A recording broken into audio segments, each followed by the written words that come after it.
This video world, I am Syed Shabahat Ali. You are watching Fault Lines. The diplomatic relationship between Pakistan and United States has always been on a roller coaster's ride. This relationship has seen its highs and lows. But if still we have to define it in few words, I will say it has remained fraught, fabulous, and still meaningfully fabulous and fragile. Not only that Pakistan has remained a front and ally for United States, but also has played an imperative role in pursuit of many strategic objectives for United States in this part of the world. Ilhan Omar, the US Congresswoman, is on a visit to Pakistan. She has visited some areas of Pakistani Kashmir and has raised her concerns about the atrocities and the firing coming from the other side of the border. It is important for Pakistan to take the issue of Kashmir once again to United Nations, as Pakistan has always taken. But how much focus will United States pay to Pakistan's repeated request of having an independent third parties interference or third parties involvement in this issue? I am joined by Syed Muhammad Ali, Director of CAS. He's going to talk about this issue with us. Ali, I welcome you to my program. Thank you so much. It's always a pleasure to join you. Ali, Pakistan's diplomatic relationship with the United States has remained fraught, fragile, and meaningfully fabulous in the past. But ever since US has withdrawn from Afghanistan, we have seen a shift from Pakistan, a shift off from Pakistan, which is quite visible. How do you see and how do you comment on it? That's an accurate observation, Shabahat.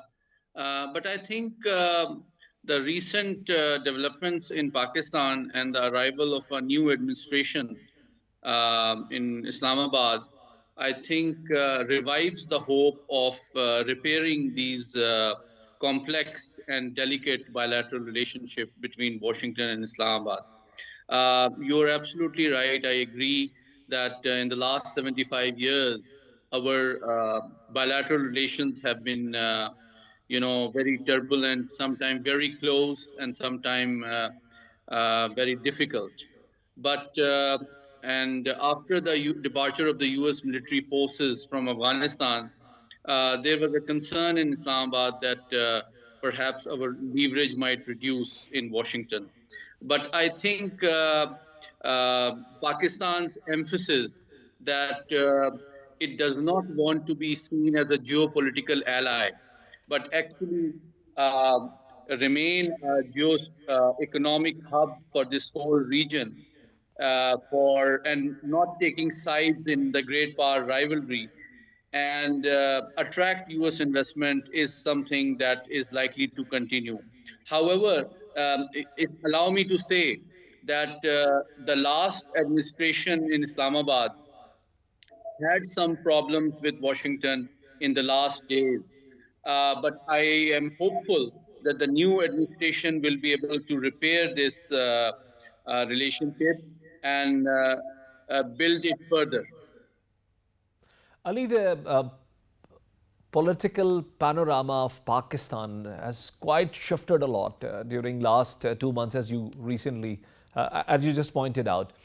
Pakistan's former government and the power party in power, Pakistan Tehreek-e-Insaf, has gone back to the masses, now selling an anti-US rhetoric, which is becoming increasingly popular. Do you think this will be a cause of concern for United States, and specifically with regards to the regional developments? I think it's a very important question because for two reasons. I think the new administration is likely to take the initiative and assure Washington that this anti-US rhetoric that the outgoing administration was exploiting in order to divert the public attention away from the economic and governance challenges that it was facing are going to change. That is very important. And I think there is a serious concern in not just the strategic community in Islamabad and Pindi, but also our foreign office, that Pakistan, at a time when it needs to improve its economic situation and attract international investment and cooperation, must have very careful and astute and stable relations with all major powers, not just the US, but also with China and a European Commission. And you must have noticed that immediately after the oath taking of the new Prime Minister in Islamabad, positive signals were given by Washington, by Brussels, by India, and by other countries as well, including Saudi Arabia. So I think the new administration in Islamabad is likely to seize and build on these positive signals, that Pakistan needs to move on and return to a more stable, careful, and responsible foreign policy towards all countries. And the rhetoric, the hostile rhetoric that was witnessed in the last few months, is not something to be taken seriously. Very nicely pointed out, Lee, but tell me what exactly Washington DC would be expecting from Pakistan's new foreign policy. I mean, foreign policy under the new government, as you pointed out, needs to be slightly revisited. There has been too much of emotional rhetoric and less of strategic calculations. So how and what exact changes would you, as an expert of foreign policy, would want to see in Pakistan's approach toward the United States? I think there are three key and consistent bilateral interests between Washington and Islamabad. One is regional peace and security. The second is strategic stability, and the third is geoeconomics. Because US is Pakistan's largest export market. It is very important, and in the next few months, the new administration is going to be hectically working on preparing the budget in the next few weeks, and that will heavily depend upon US leverage in the IMF and World Bank, and also ensuring that its leverage is positive towards Pakistan. Coming to the peace and security, that is also very important. And also, you have noticed that recently situation in Afghanistan is also drawing greater international attention and concern. So I expect a greater interest in the US towards the situation in Afghanistan. But also, let me come to the most important point, which is of bilateral interest between Washington and Islamabad. That is peace and security and strategic stability. The huge military buildup of India is seen with a lot of skepticism and concern in Pakistan. And I think it will provide an opportunity to the new administration to remind US that the Indian commitment, the Indian security commitment against China should not be taken for granted. And its empirical evidence is its neutral position on Ukraine, and perhaps the Indian military buildup should not be at the cost of strategic stability and peace and security in this region.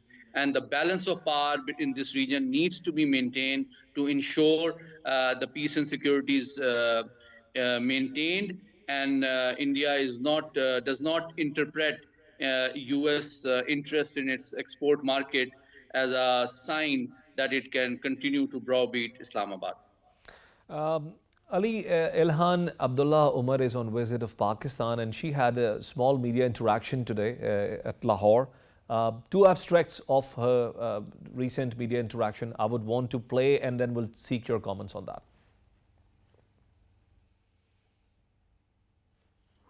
With Kashmiris who speak of the wounds, physical wounds, bullet holes in their bodies, because of the ceasefire violations of India, was really an incredible experience. I've, as you know, taken up the question of Kashmir and the question of Palestine, and it's been important for me to raise those issues, but I haven't had the opportunity to actually visit a place where that's happening, and so It's incredibly valuable to do that, to witness it firsthand, to have these conversations, to ask the people how do they want to be in partnership with me as a lawmaker or as an advocate of human rights in advocating for theirs. There is a long-standing relationship and partnership, as you just alluded to, between Pakistan and the United States of America. It's 75 years. Obviously, it's been rocky at times, but I believe that both sides have been committed to that relationship, and I think that there is a path to strengthening that relationship. It needs to be one that is centered in full partnership, one that is equal, one that is mutually beneficial.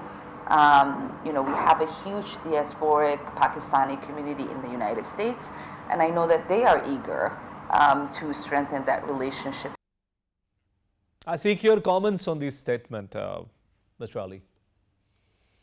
Yeah, I think a very welcome sign that a leading human rights voice on the US Capitol Hill, Congressman Ilhan Umar, paid a visit to Pakistan and also to Azad Jammu and Kashmir, and expressed her concern at the situation in Kashmir, in Indian illegally occupied Jammu and Kashmir, and also raised these things. And let me remind your viewers that she has been a very vocal advocate of human rights issues in the U.S. Congress, and her commitment towards this cause needs to be appreciated as a Pakistani.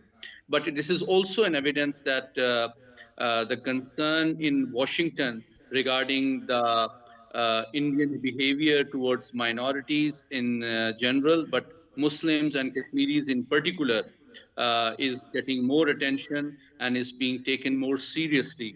And we have a new ambassador in Washington, Ambassador Masood Khan, who's one of the top diplomats in our foreign service. And I'm sure with his influence and diplomatic skills, the Kashmir will be seen with much more interest and concern in Washington than it has been done before. But also, I must remind your viewers that Biden administration ideologically is very strongly committed to human rights issues, and I'm sure that the growing, the tyranny of Indian authorities and forces in Kashmir and also in Assam will receive greater interest and concern in the new situation.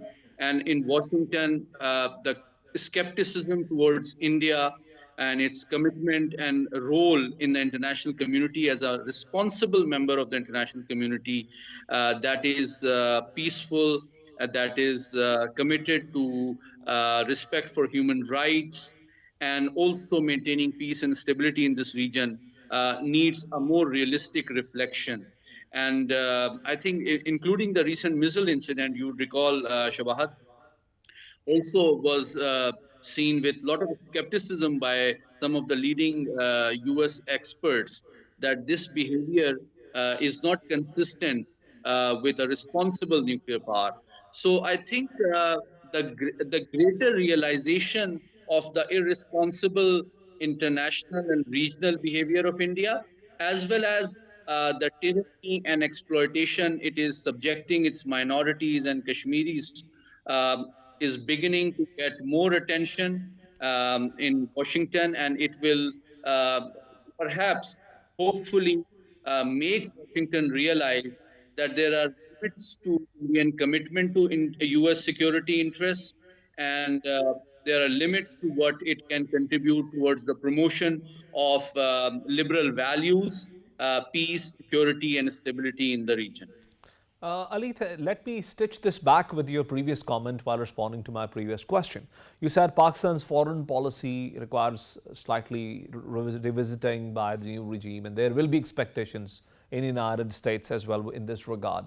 But when it comes to our relationship with India, allow me to say that the issue of Kashmir has always sat in the very heart of Pakistan's foreign policy when it comes to the relationship between India and Pakistan. And Pakistan has not, despite all the efforts being made by the Indian side, has not allowed Indian administration to subside this issue. It has always remained in the center. So don't you think that Kashmir's issue remaining in the center, the improvement of bilateral relationship with India will still be a far-fetched dream? That's true. I agree with your characterization of the Pak-India relations, because Kashmir remains the linchpin, the most important and critical bilateral dispute of international concern. And but I am hopeful that with the arrival of the new administration in Islamabad, a fresh impetus will be received by both countries. And you would recall that Prime Minister Modi has also sent a goodwill message to the new Prime Minister in Islamabad.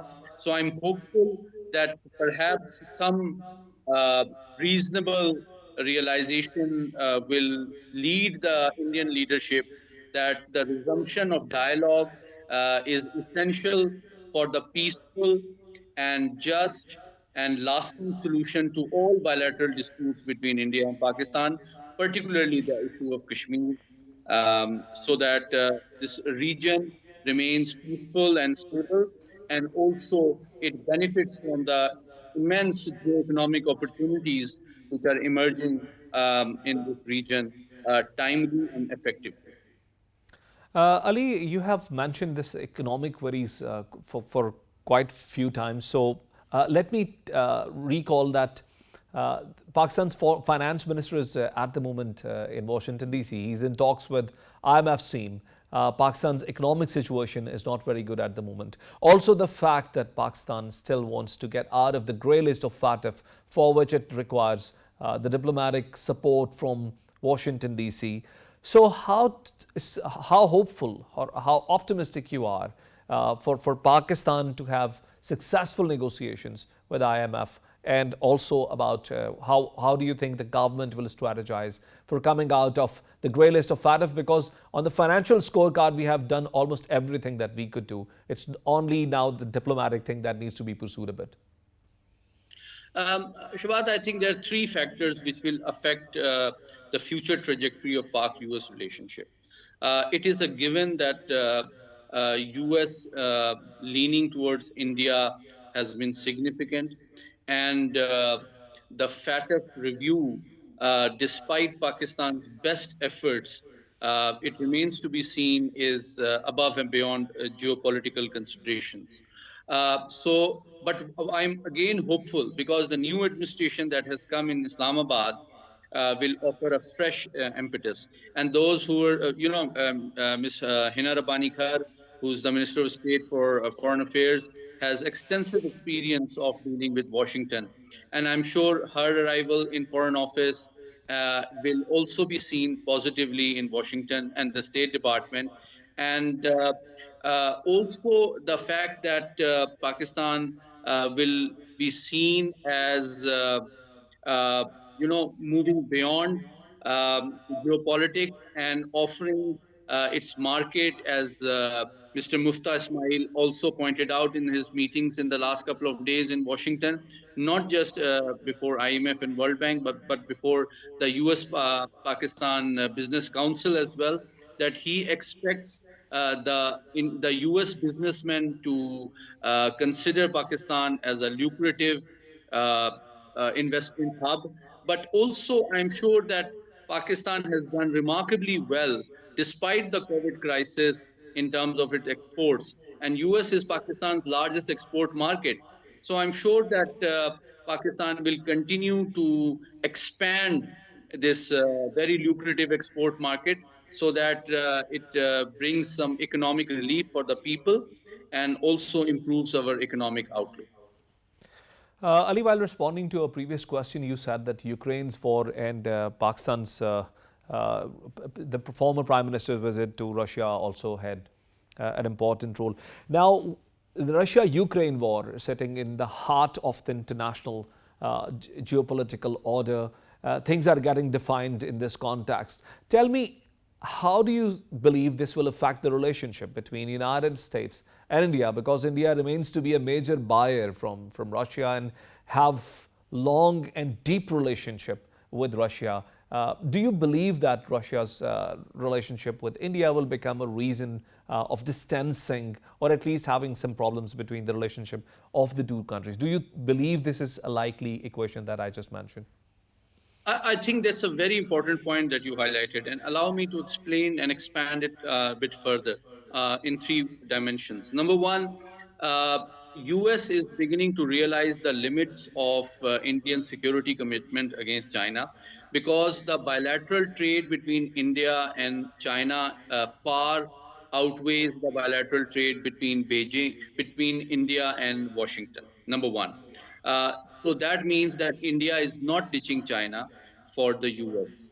Number two, the close, complex, and diverse security dependence that India has on Russian weapon systems for its army, navy, air force, and also for the reactors which are used in their nuclear submarines like Arihant, and also they are also acquiring another nuclear powered submarine in foreseeable future from Moscow, proves that India, while it aims to benefit from the US leverage in diplomatic and strategic forums, but it is not reducing its security and deep and lasting commitment and dependence on Moscow. And I think this is something which will be seen with a degree of skepticism in Washington, because there are some legal challenges that the US administration will have to face if it expects India to increase its bilateral cooperation with Washington and reduce it from Moscow. But I don't think that is likely to be the case, because Indian armed forces are heavily dependent. Their culture, their training, their softwares, their postures, their industrial systems, their cooperation. Thank you very much, Muhammad In the Ali. next 5 to 10 years, they can do that. Ali, thank you very much for your very insightful conversation. Once again, you enlightened us with a lot of things that really needed some of your attention. Ladies and gentlemen, we'll take a break and we'll join you back with the second segment of the program. Stay with us.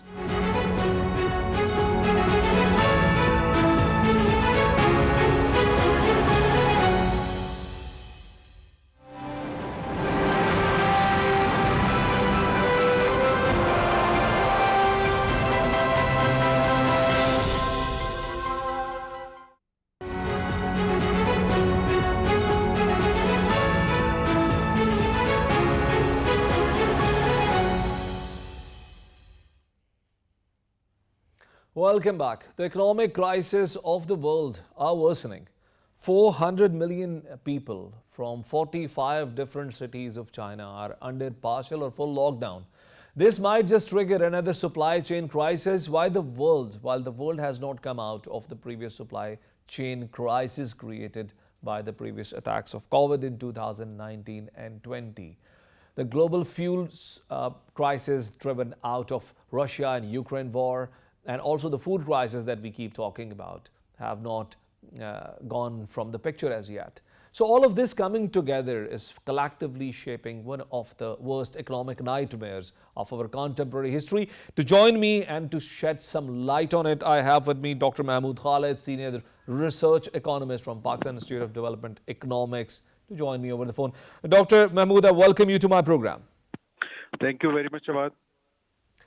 Dr. First things first, so we are talking about the supply chain crisis that the world is facing at the moment, and new cities, more cities in China are going under partial or complete lockdown. Don't you think this is another bad news coming from the factory of the world? Absolutely. And as you have just mentioned, that we have already witnessed a very deep crisis in terms of the supply chains, and the world has actually not recovered from it very comprehensively. And on top of that, since the war with the Ukraine is also increasing, so this lockdown and a very strict kind of lockdowns in China is posing a very great threat in terms of the global supply chains. And sooner or later, we are going to face the same kind of issues which we faced at the start of the pandemic in 2019 and in the start of 2020. And once again, we are talking about the supply chain crisis. So tell me if we have so far come out of the previous supply chain crisis that were triggered out of 2019 and 20s COVID lockdowns that had drastically brought up the prices of common commodities, of common consumable commodities from around the world. Well, actually, 2021 was taken as a year where almost recovery from the supply chain constraints were completely recovered. And if you see the global economic growth, that it was around 6.1%. So that indicated that most of the problems have either been settled or the world has basically moved to a new point where they have understood that how they can manage or they can become more resilient. But you are very right that we had actually not overcome all the obstacles yet. And the result was in the form of the price increases of various commodities and as well as the technological inputs which are used for further processing of the value addition in the industries. So to my belief, the world has actually not overcome the supply chain problems yet. And yet with the strict lockdowns in China, we are going to again face not to the similar extent, because at that time it was all across the globe. And since the situation was very uncertain and we didn't know how to manage with the SOPs through which we can survive in the industries and keep on producing, like Pakistan. But still, there will be some impact in terms of the global supply chains and resulting prices increases. Dr. Mahmood, IMF in a recent survey has once again identified that the global economy is going to slow down further. Now, how does it, please allow us to understand or help us to understand, how does it work? I mean, the global economy slowing down means all the economies in the world are progressing slower than before. And if so, what is going to be the impact of it on the entire world? Well, as you and everybody of us know, that world is now a global value chain. Products are not made in one country. They are packaged in one, they're produced in another. So every country is connected with the other countries. So what happens is that when the bigger economies of the world, they are actually not producing their goods and services in the same value or amount which they were producing earlier, that crisis basically comes to the other countries in a similar fashion, like the heat waves cross the regions and move to the other regions. So what happened in about 3 or 4 months ago, the IMF actually revised its global forecast already to a lower level of 4.4. And as you have just mentioned earlier, it was basically coming from the two bigger economies, the USA and the Chinese economy, which were actually not producing as per the targeted level. The Chinese case was of the strict lockdowns, and they were not willing to compromise on that, whereas the US was the other side, where their economy was actually overheating and their inflation was increasing and going up to a height of almost 40 years, highest inflation which they were facing. So they were basically tightening up. They were trying to control the overspending which the governments had done. But that resulted into lowering down of the global forecast, and that was lowered to 4.4. But now, because of this crisis, the war, it was further reduced to 3.8. So the economy all over the globe are going to face severe economic challenges, because the bigger economies are not going to produce at the same level, and hence the exports, which are basically the purchasing by these bigger economies, are going to be less, and so that way the crisis or the impact is going to boil down to other countries as well. And Dr. Mahmood, also the fact that the global oil crisis are also adding more fuel to the fire. Don't you think that with the oil prices skyrocketing, weaker economies are getting crushed? And recent example is of Sri Lanka, an economy that catastrophically collapsed and recently declared itself as a defaulted country. So tell me more about the oil crisis, because the war between Russia and Ukraine is evidently not over, is rather going to continue for some more time. Absolutely. If you see the oil prices globally, they were hovering around $80 to $90 per crude Brent oil. But because of this war, the expectation basically went that the oil supplies are going to be cut down. There are going to be supply hurdles in terms of the movements of the ships. So that all led to an increase in the prices of the fuel. Now, what happens is that normally the oil prices are contracted for a longer period. So there is a futures market involved. So, and that futures market is basically driven by the expectations on how the future supplies and others are going to work. So, in a simple sense, the demand is going to be higher, whereas the supply is either risky or it is basically not coming through. So that leads to an increase in the prices. So what was seen was that the oil prices touched even a higher of 100 and close to 130 dollars per barrel, although it has subsided from that point to around 106 now, but still it's very high. And as you have rightly mentioned, that most of the developing countries, since they are the net oil importers, they're dependent for their domestic consumption, for transportation, as well as the energy production.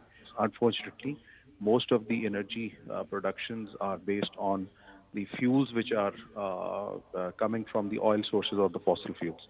So that basically is going to trigger the increase in their cost of doing business. So that basically reflects then into the prices, and generally it is going to affect the overall economic activity as well. So that is what we call as a supply side shock. So that is going to reduce the overall economic activity. And you are very right that the developing countries, since they have limited fiscal space to manage that, like in case of Pakistan also, that we have been running a very high subsidy over the oil prices, that is basically unbearable over a long run. If the oil prices don't go down to their historic levels of around $80 to $90 per barrel, then it's not going to be sustainable for us. And Dr. Mahmood, do you see this as a likely proposition, as you just pointed out? Because once the oil was going up, it touched 130. General speculation was that it will go further higher, but then UAE jumped in and provided some more fuel to the market, and the price came down. So, due to all these economic factors that you understand better than I do you believe the oil prices are going to come back? And also, please join this with the point that EU has also announced to ban Russian oil. So how will this affect the current crisis? EU's banning of the oil purchase has actually not implemented yet, but still it's almost a decision which has been taken as a sanction proposal which they are making. That is going to affect the purchase, as well as that is going to disturb the market. Now, what happens is that the OPEC countries, they try to bridge the gaps which coming in the market, but since that is not possible for them to do it on the long run, because it needs more investment in terms of extraction and the transportation. So for a shorter period, it is going to work, but not for long period. But if you look at the forecasts, given the fact that the UAE has pumped more oil and there is some commitment from the Saudi Arabia as well, that has helped to lower down the future prices. So if you look at the forecast, that is now around $95 after about 6 months or so. But in the very short run, we see that the oil prices are not going to come down significantly.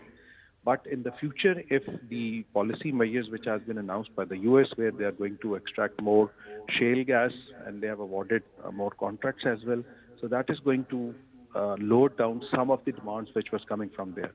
And similarly, if the Chinese economy basically slows down, so the excess oil which they have basically been piling up for their increased activity, so that can support some kind of a short-term relief. But till the time the crisis itself is not over, we cannot say anything that how the futures is going to work because the world is in a turmoil. So every economy is basically playing a risk averse behavior, and that basically leads to increase in such prices which are very crucial for economies.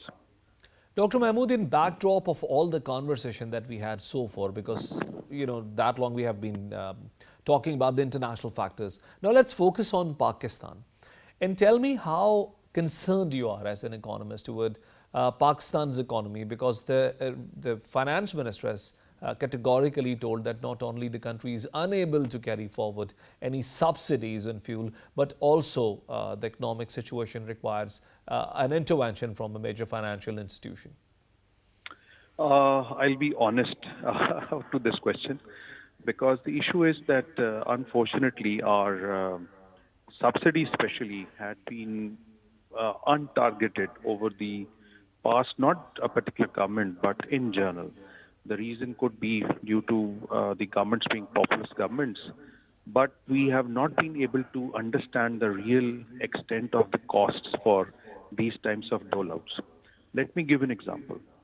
PIDE has recently completed a study in which it found out that the industries to which larger extent of the subsidies has been provided, unfortunately that resulted into making them less productive as compared to those industries which were actually not given these subsidies. So that basically shows the extent of the cost with these kinds of subsidies which we have been providing to the industries, that it is not only putting burden in terms of our fiscal space, where we are losing our opportunities for growth via investments by the government, and we have to repay our loans which we are taking for these replenishments of the subsidies, but it has also made our industry to not to be that much active in terms of looking forward for research and development, innovation, trying to pick up on the new technologies and trying to compete with the world. So that is basically a two-edged cost which one has to take into account. So if you look at the current situation, we have got now a circular debt which the government is bearing in order to supply the industry which is producing energy at a lower cost. And then we have the burden in terms of even the civil governments where, for example, the pensions, they have basically become so much huge because of bad management that we have to repay. And on top of that, we have got so many projects, as you must have seen in the newspaper that it was mentioned that the bigger projects are going to be wiped out from the existing portfolios. I'm not going to say that that's a good approach or bad, but we really need to clean out those projects which are actually unproductive because we have to borrow for them. So in another sense, what I'm suggesting is that the fiscal space is now very limited. We cannot have bonanzas of spending, so that has to be very rational. So in all this backdrop, what I feel is that the future is going to be very tight for the fiscal side or the ones which are making fiscal policy, and also on the other side, the economy is also going to see certain restrictions which were earlier given as an advantage because unfortunately we cannot carry on for this in a longer sense. Thank you very much, Dr. Mahmood Khalid, for being guest in my program. Thank you very much. Pleasure. Ladies and gentlemen, this was Dr. Mahmood Khalid from Pakistan Institute of Development Economics, and he pointed out some very pertinent points. He informed us that the fiscal space has shrunk a lot. The government does not have space to come up with luxuries of spending on the subsidies, and even that untargeted subsidies, as has remained to be the case in the past. He has also told us that the economic crisis of the world are far from over. And in this context, Pakistan's economic challenges that are paramount at the moment are going to escalate further. Pakistan needs to gear up for these challenges. Let's see how the government cope up with the challenges that it has in hand. We'll join you next week with another program. And until then, Allah Hafiz.